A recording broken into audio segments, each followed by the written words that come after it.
오늘 본문의 말씀의 내용은 다윗이 하나님 앞에서 그 하나님의 약속을 이제 모든 사람들, 오늘 그 28장 1절에 보면 반장이란 말은 성경에 그렇게 자주 등장하지 않는 말인데, 각 지파의 어른과 왕을 섬기는 반장들, 천부장들, 백부장들, 그리고 작은 어떤 감독자들까지, 또 내시까지 하나님 앞에서 작게 크게 일하는 모든 일꾼들을 불러 모으셨습니다. 근데 오늘 그들을 다 부르면서 뭐라고 말씀하셨는가 하면, 모든 용사를 예루살렘으로 소집하고 그랬습니다. 이들을 일컫는 가운데 모든 용사를 예루살렘으로 소집하고, 그리고 다윗이 그들에게 이르시는 말씀이 하나님의 성전 건축에 대한 것을 말씀하고 있습니다. 본인은 성전을 건축하려고 모든 걸 준비했지만은 하나님이 솔로몬에게는 허락하시되 다윗에게는 허락하지 아니하셨음을 말씀하면서, 하나님이 명하신 것을 오늘 그들에게 다시금 알게 하는 것. 여기 모든 용사라고 말씀한 가장 큰 이유 중에 하나는, 우리가 하나님의 그 일에 대해서 말할 때 보면 두 가지 표현을 많이 썼습니다. 하나는 용사라는 말과, 그 다음에 신약에 가서 보면 바울이 많이 사용한 말인데, 자기를 가리켜서 말할 때에도, 또 많은 하나님의 사람들에 대해서 말할 때에도 일꾼이라는 말을 많이 썼습니다. 일꾼.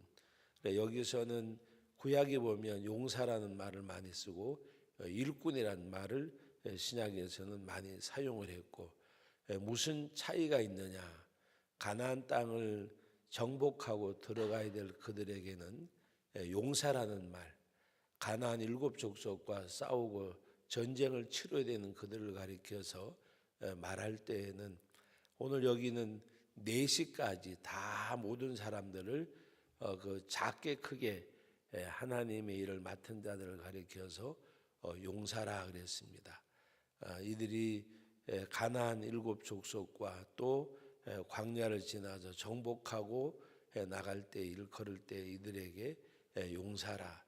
또 신약에서도 우리들에게 그리스도의 군사란 말을 말씀하셨고, 또 우리가 공중의 권세 잡은 악의 영들과 싸우기 위해서 전쟁 마당에 나가는 그 용사들이, 군인들이 입는 바로 갑옷, 전신 갑주를 입으라. 그러면서 말씀에 진리의 띠를 띠고 의의 흉배를 붙이고, 영적인 그 군사, 우리 그리스도의 군사고, 또 우리 공중의 권세 악의 영들과 싸우는 영전을 치르는 우리들에게도 바로 거기도 군인의 비교해서, 용사들에게 비교해서 말씀하신 적이 있습니다. 그러므로 우리는 어떻게 보면 전쟁을 치르는 용사와 같고, 또 하나님의 뜻을 이 땅에서 실현해 나가는 일꾼된 우리들, 한편으로는 그리스도의 군사고 용사고, 또 한편으로는 우리는 하나님을 성취하는 이루어내는 일꾼들임을 말씀을 하면서, 오늘 여기서 성전 건축에 대해서 하나님의 뜻을 분명히 밝히면서, 원래 하나님이 이스라엘 가운데 유다 지파를 택하시고, 유다 지파 가운데 자기들 가문을 택하시고, 또 여러 아들 가운데 자기 자신 다윗을 하나님이 불러주셨고, 또 하나님께서 다윗에게 여러 자식을 주신 가운데 하나님의 솔로몬을 택하여 불러주셨음을 말씀하고 있습니다. 그래서 오늘 말씀 가운데 6절 말씀 우리 같이 한번 읽어봅니다. 내게 이르시기를, 내 아들 솔로몬 그가 내 성전을 건축하고 내 여러 뜰을 만들리니, 이는 내가 그를 택하여 내 아들을 삼고 나는 그의 아버지가 될 것임이라.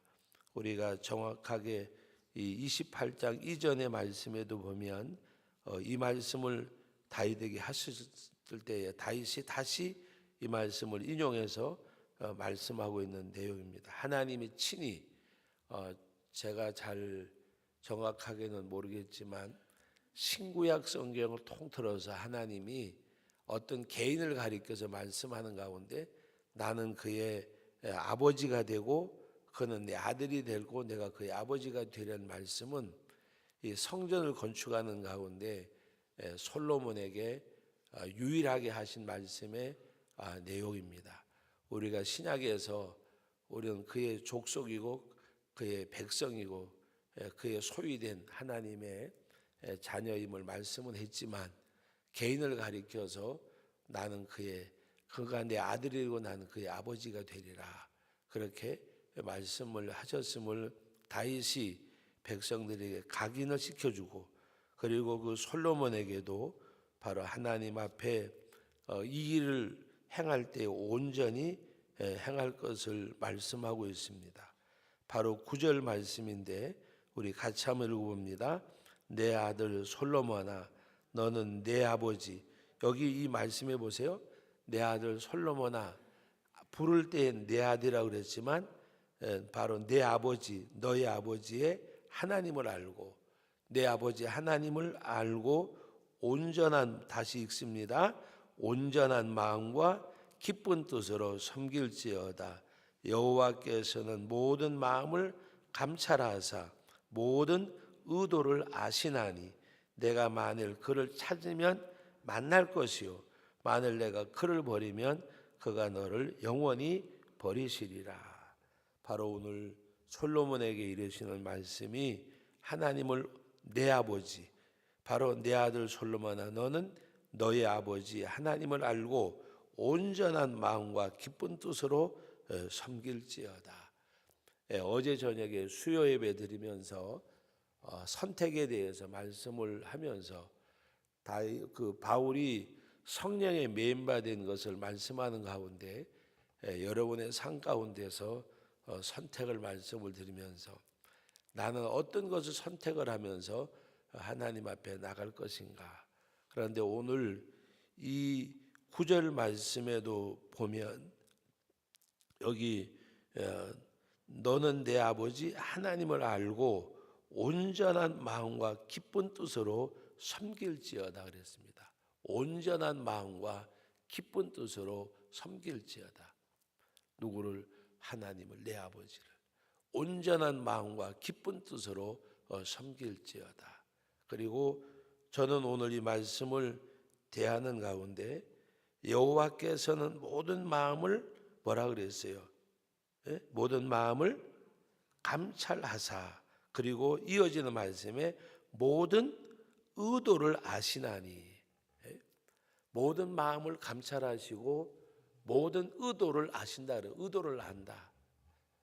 이건 뭐를 말하는가 하면 하나님이 우리 마음을 감찰하실 뿐만이 아니라 모든 의도를 아신다는 것은 우리들의 그 중심을 하나님이 헤아리심을 말씀하는 내용입니다. 그 중심을 정말 하나님 앞에 온전한 마음과 기쁜 뜻으로, 온전한 마음이 뭘까요? 온전하다. 여러분, 완전하고 완벽하다고 하는 것은 기계적인 걸 말하지만 온전하다고 하는 것은 원래의 그 모습을 그대로 간직하고 있는 것, 원래의 모습. 그래서 하나님 앞에 찢어지고 상하고 한 갈라진 마음이 아니라 내가 뭐 이렇게 해볼까 저렇게 해볼까. 어제 저녁에 실제적으로 말씀드렸지만 오늘 수요 예배인데 교회 갈까 말까, 또 교회도 가야 되고 여기도 가야 되는데 어디를 갈까, 어디를 갈까. 저는 참 뭐 여러분들하고는, 나오신 분들하고는 상관이 없지만 아이러니한 게 교회 올 때 보면 그냥 뭐 평상복으로 오는 거 제가 잘못됐다는 거 아니에요. 오는데 어디 갈 때는 꼭 이렇게 꾸미고 가잖아요. 어제 제가 이제 목회자기 때문에 그런데 관심 갖겠죠. 어제 보니까 늘 이렇게 평상적으로 다니던 분이 어디를 갔는데 이렇게 약간 꾸몄더라고요. 남자인데 꾸몄다 그러면 또 여자로 자꾸 착각을 해가지고 남자인데. 그래서 내가 속으로 그랬어요. 저 양반 오늘 저기 교회 안 나오겠구나. 어제 안 나왔더라고. 저는 안타까운 것 중에 하나가 교회의 중직자들이 수요 예배인데도 어디를 가면서 한 번은 어떤 교회 장로님이 수요일 날인데 병문안을 왔더래요. 그래서 그 병문안을 받은 분이 그 장로님 보고 아유 오늘 예배 시간인데 어떻게 오셨냐 했더니 아이고 뭐 예배는 뭐 다음에 가도 되고 오늘 내가 병문안 왔다고. 병문안 오신 분은 병원에 누워 있는 분은 집사님이신데 장로님이 수요 예배 시간에 이제 병문안을 온 거예요. 그러니까 집사님이 아유 장로님 어떻게 교회 안 가시고 오셨냐 했더니 아이 내가 그냥 지나가다가 들렸다는 식으로 얘기를 하더래요. 제가 어제도 누굴 이렇게 보니까 단정을 하길래 저 양반도 오늘 저녁 교회 안 나오겠구나. 그랬더니 안 나왔어요. 여러분 제가 이야기하는 것은 여기 오늘 말씀에 보면 온전한 마음과 기쁨으로 하나님 섬기라 그랬어요. 온전한 마음과 기쁨으로 하나님 앞에 정말 하나님이 보실 때에 나에게 마음을 다하는구나. 온전한 마음과 기쁨으로.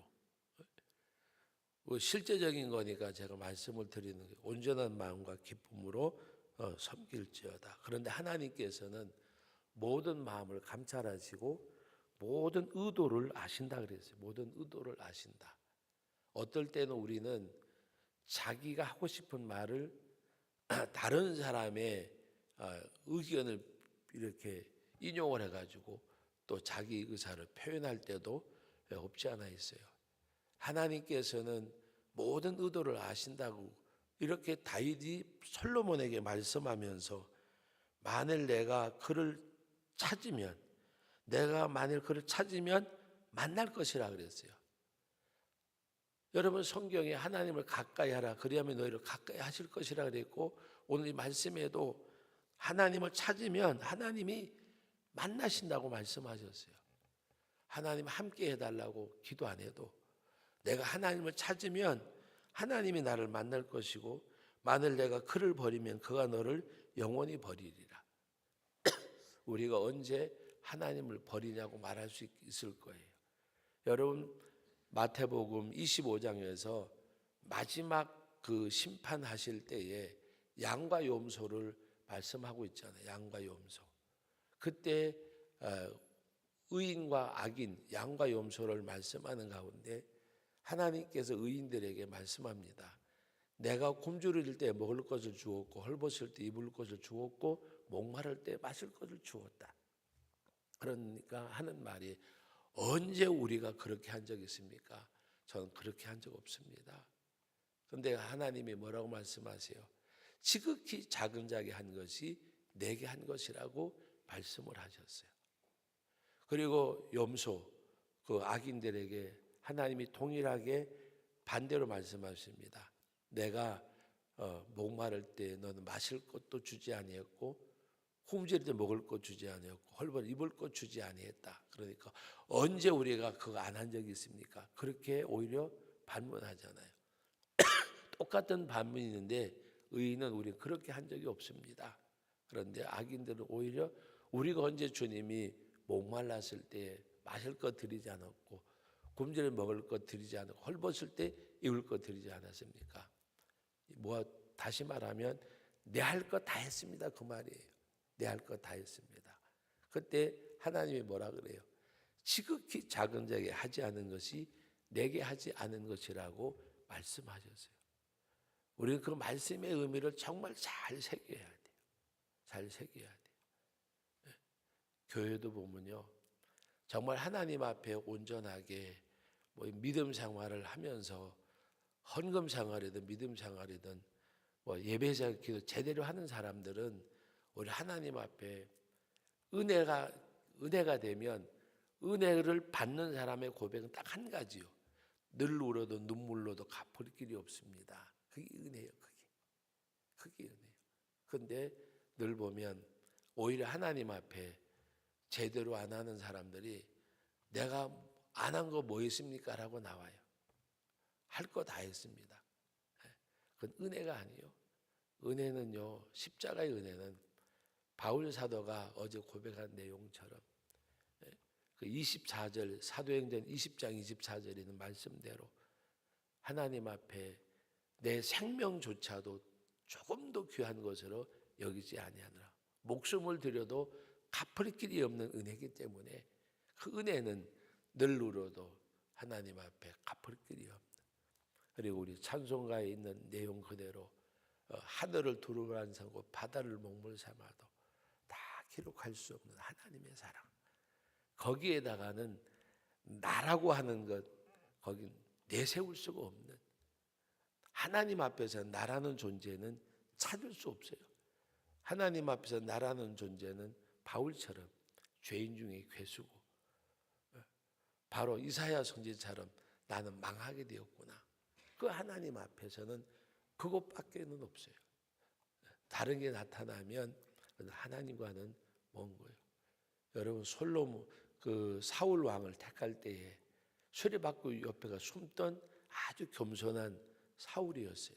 그러나 그 사울이 백성들의 어떤 원성과 이것 때문에 말씀을 순종하지 아니할 때 하나님께서 말씀하셔요. 내가 이미 그를 버렸노라. 겸손했던 사울은 부름을 받았어요. 그러나 성경 어디를 봐도 사울이 교만한 모습은 없었어요. 그런데도 왜 교만이라고 말씀하셨고 버렸다고 말씀하셨을까? 가장 큰 교만은 말씀을 순종하지 않는 거예요. 말씀을 순종하지 않는 것. 하나님을 신뢰하고 의지하는 것은 말씀을 순종하는 거예요.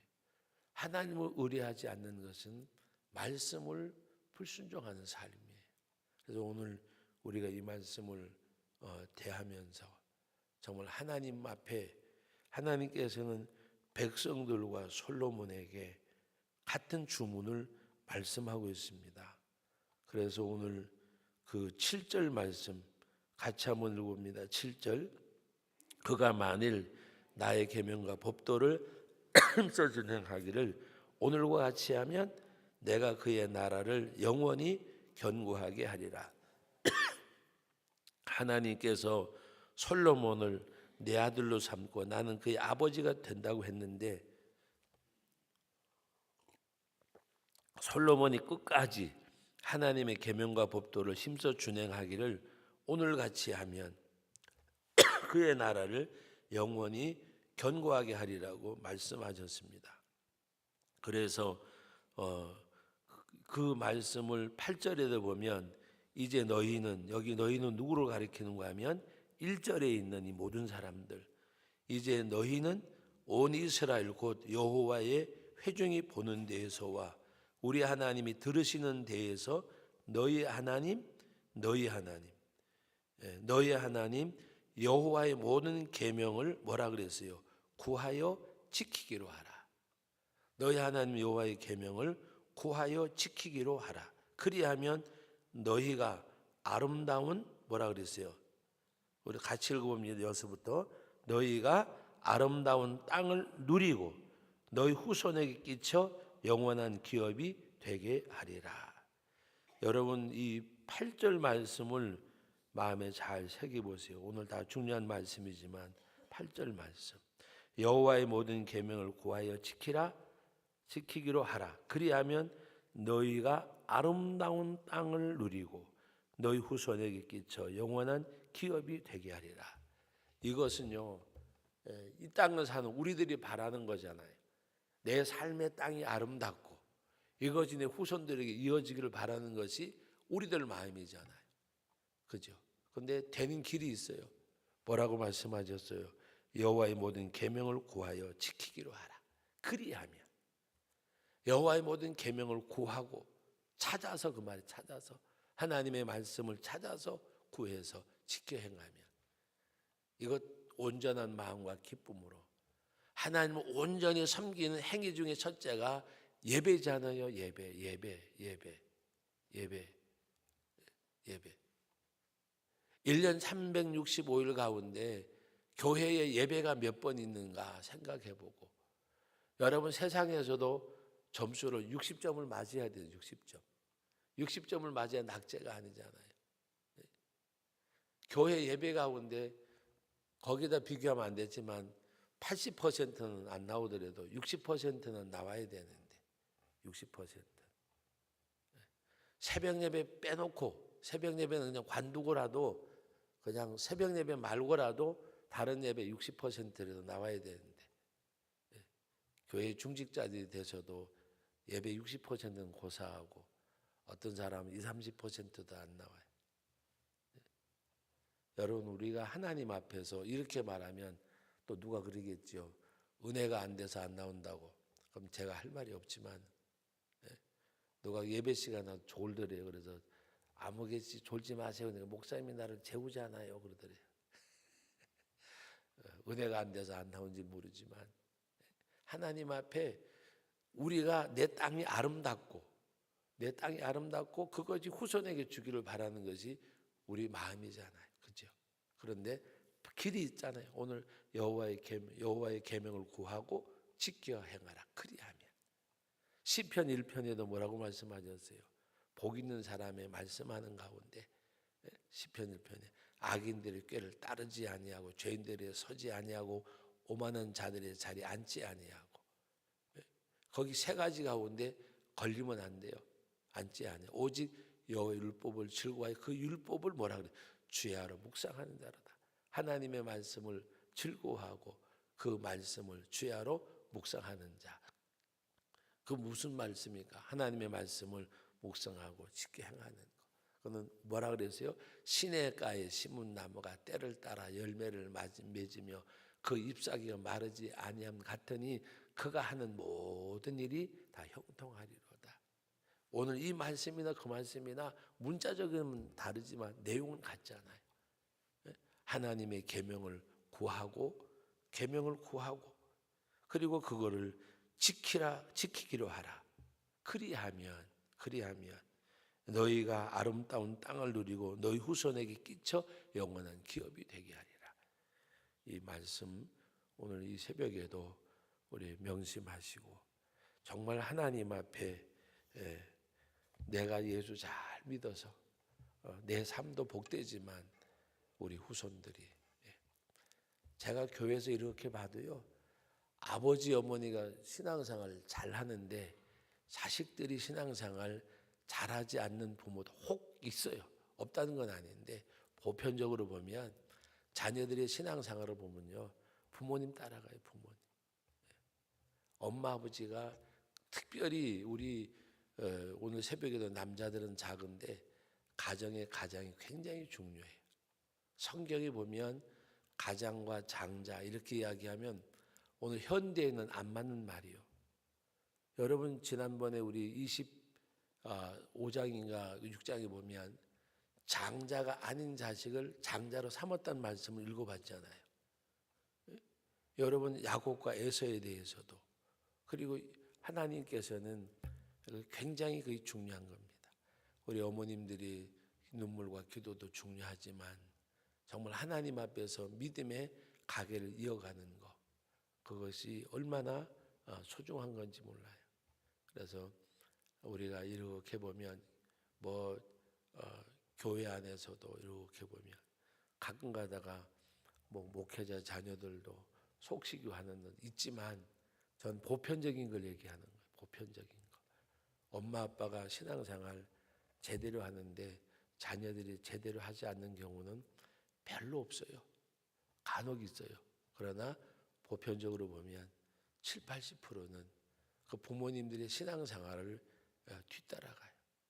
때로는 부모님이 믿지 않는 가운데도 예수님을 만난 그런 사람들도 있지만, 우리는 자꾸 자기 삶을 보편적인 걸 가지고 이야기하면 특수한 경우를 가지고 자꾸 오히려 반발을 해요. 그렇겠다 이렇게 하면 되는데 그렇게 않게 생각을 자꾸 반박을 해요. 그러므로 내 삶이 얼마나 중요한가를 알아야 돼. 내 삶이 얼마나 중요한가.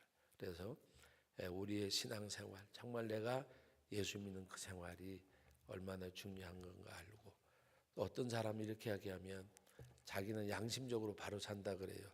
예수 안 믿어도요 정말 양심적으로 사는 사람들이 있어요. 양심적으로.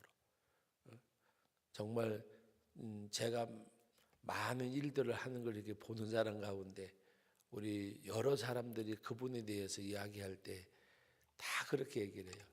아유, 예수만 믿으면 딱인데, 예수님을 안 믿는데도 정말 남의 일을 하고 어떤 건물을 이렇게 하고 하는데 정말 양심적으로 해요. 안타까운 게 예수님만 믿으면 그렇게 이야기를 하는데, 예수님을 안 믿어도 양심적으로 사는 사람들 세상에 많아요. 그러나 신앙과 양심은 다른 거예요. 우리는 하나님 앞에서도, 하나님 앞에서 믿는 사람은 신앙으로 살아야지, 난 양심대로 꺼릴 것이고 양심대로, 그거는 믿지 않는 세계 같으면 통하는 이야기예요. 그러나 믿음의 세계에서는 정말 하나님 앞에 믿음으로 살아야 돼요. 믿음으로. 영적 삶이 있어야 돼요. 그래서 오늘 우리가 이 말씀을 잘 새기면서 하나님 앞에 언제나 든든히 세워져 가는 저와 여러분들이 될 수 있기를 주님의 이름으로 기원합니다. 아버지 하나님, 은혜와 사랑을 감사드립니다. 주님 말씀 마음에 잘 새기고 하나님 앞에 나가는 저희들이 되게 해 주옵소서. 예수님의 이름으로 기도하옵나이다. 아멘.